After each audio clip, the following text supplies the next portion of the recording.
안녕하십니까, 여러분. 오늘도 사건 현장의 이면, 그리고 언론 보도 건너편에 숨겨진 진실을 추적해보기 위해 이렇게 카메라 앞에 섰습니다. 오늘은 최근 경남 통영에서 발생한 60대 여성 살인 사건, 일명 통영 복면 침입 살인 사건을 함께 살펴보려고 합니다. 사건이 발생한 지 벌써 2달가량 지났습니다만 아직 범인의 윤곽조차 명확히 잡히지 않고 있습니다. 경찰은 결정적 제보에 포상금 1억 원까지 걸었고, 최근에는 용의자의 신체 특징이 담긴 CCTV 영상까지 전격 공개했습니다. 단순히 CCTV 속 남성을 찾습니다 라는 뉴스 보도를 넘어서 전직 형사의 시각으로 이 사건 영상과 수사 상황을 하나씩 뜯어보면 아주 묘하고 이상한 점들이 눈에 띄기 시작합니다. 과연 이 남성은 누구이고 왜 이런 치밀하면서도 대담한 범행을 저질렀을까요?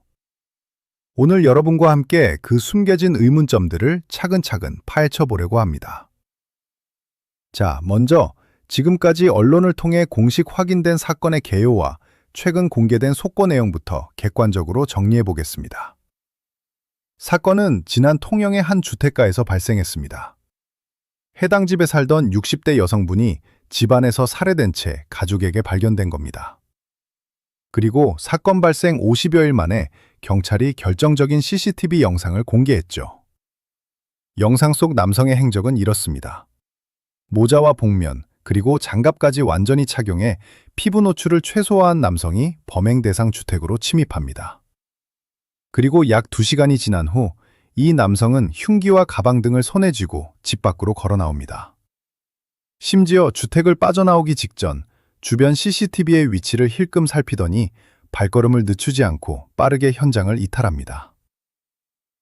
경찰은 디지털 포렌식 및 CCTV 영상 화질 개선, 오류 최소화 작업을 거쳐 이 남성의 키를 약 175cm가량으로 특정했습니다. 이 영상이 공개된 지 일주일 만에 약 100여 건의 제보가 접수되었고, 경찰은 1억 원 이하의 신고 보상금을 내걸며 이 100여 건의 제보를 바탕으로 추적을 이어가고 있는 상황입니다. 여기까지가 언론에 보도된 팩트입니다. 자, 그럼 본론으로 들어가 보겠습니다. 여기까지 들으셨을 때 여러분은 어떤 생각이 드십니까? 그냥 범인이 변장을 잘하고 도망쳤구나 싶으신가요? 잠깐만요. 형사로서 수십 년간 수사 현장을 누벼온 제 눈에는 이 짧은 팩트 속에 너무나 부자연스러운 점들이 훤히 보입니다. 하나씩 짚어보겠습니다. 첫 번째 의문, 2시간이라는 범행 시간, 이게 정말 우연입니까?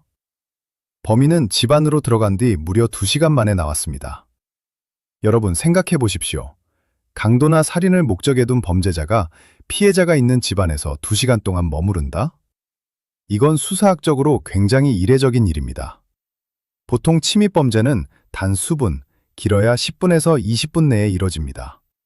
체포될 위험 때문이죠. 그런데 2시간을 머물렀다? 여기서 2가지 가능성이 생깁니다.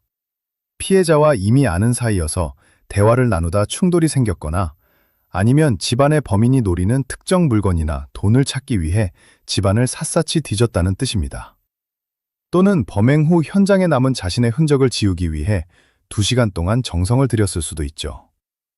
형사로서 생각해보면 범인은 이 집의 구조나 피해자의 생활 패턴, 심지어 주변 이웃들이 언제 움직이는지까지 완벽히 숙지하고 있었을 확률이 매우 높습니다. 그렇지 않고서야 남의 집에서 2시간 동안 유유히 범행을 저지르고 흔적을 정리할 배짱은 나올 수 없습니다. 두 번째 의문, CCTV를 쳐다본 시선과 복면 장갑의 의미. 범인은 모자, 복면, 장갑으로 완벽히 무장했습니다. 그리고 현장을 나갈 때 CCTV 쪽을 살짝 흘끗 봅니다.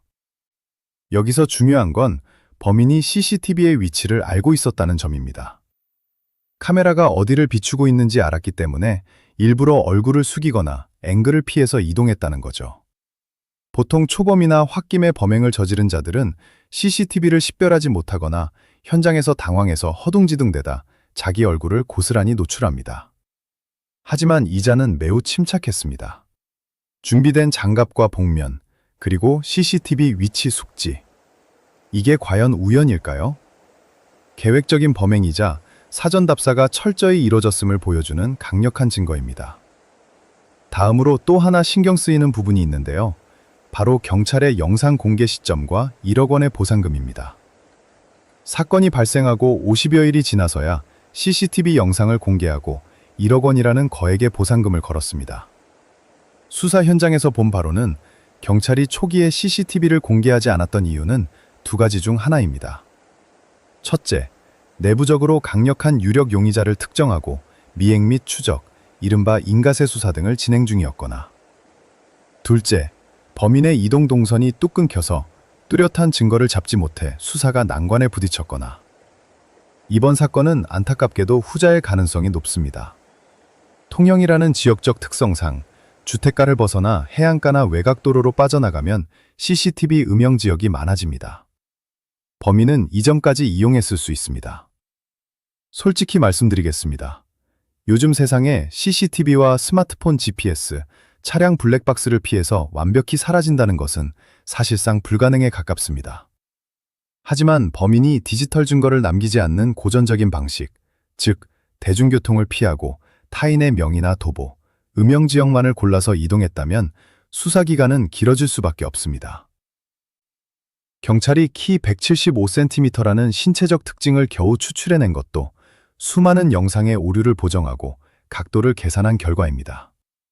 지금 접수된 100여 건의 제보, 수사팀은 지금 이 제보들을 하나하나 팩트체크하느라 밤을 새우고 있을 겁니다.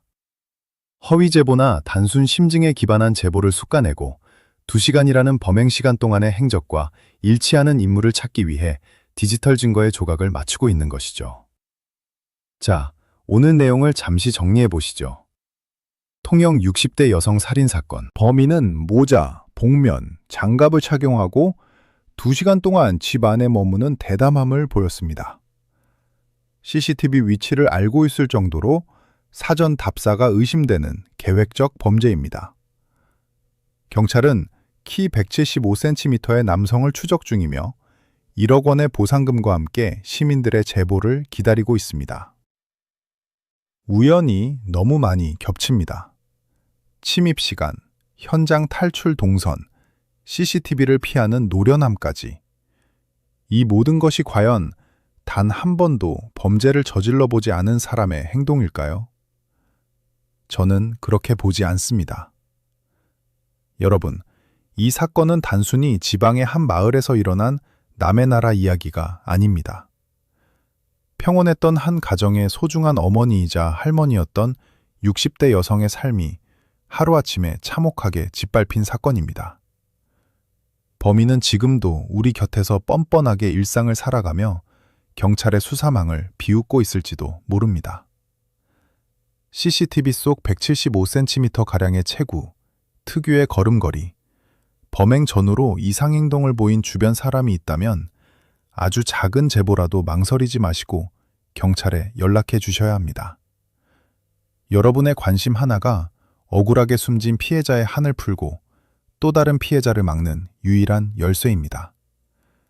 사건의 진실이 밝혀지고 범인이 법의 심판을 받는 그날까지 저 역시 전직 형사의 시선으로 끝까지 추적하고 여러분께 소식을 전해드리겠습니다. 오늘 영상이 유익하셨거나 이 사건이 널리 알려져 범인을 잡는 데 도움이 되길 바라신다면 구독과 좋아요 그리고 알림 설정 부탁드립니다. 여러분의 댓글 하나하나가 사건을 잊지 않게 만드는 큰 힘이 됩니다. 혹시 이 사건이나 영상 속 남성에 대해 추가로 궁금한 점이 있으시다면 언제든 댓글로 남겨주십시오. 다음 라이브 방송이나 영상에서 더욱 깊이 있게 다뤄보도록 하겠습니다. 긴 영상 시청해주셔서 진심으로 감사합니다. 늘 안전에 유의